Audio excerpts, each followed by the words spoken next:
Jack Puckett. I'm Logan Cable. Our project is cooling PV panels for increased electrical performance. So basically the problem is when solar panels get hot, they perform worse electrically.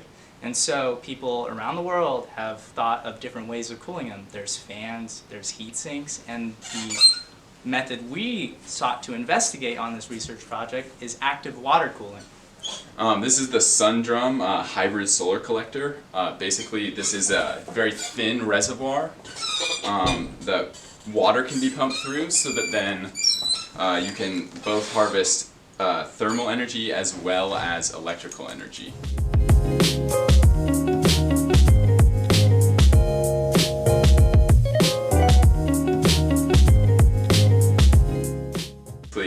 Water's pumped into this gasket and then through the whole reservoir and then comes out of this gasket heated, which in turn cools the panel. And all of this is plugged into some big water reservoir for home installations, maybe like a pool. That way you get like a warm pool. Yeah. In order to collect the data for our project, we had two pieces of equipment. This is the Soul sensor. And this is the PV curve analyzer. So the PV curve analyzer, what it does is it'll trace the current and voltage curves for the solar panel, which allows you to find the maximum power point at that time.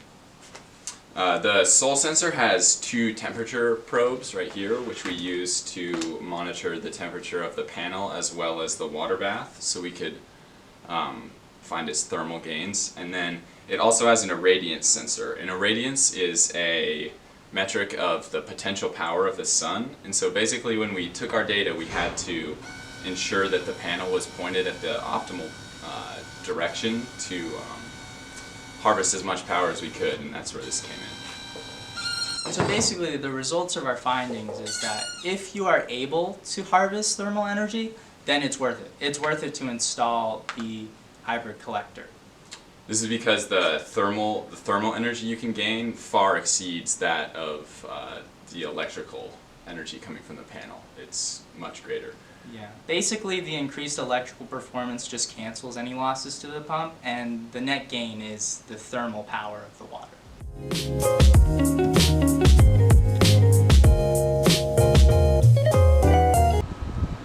Just a little bit more. A little bit more. I think. Do you even see this? Oh, okay, no, there's actually a lot more.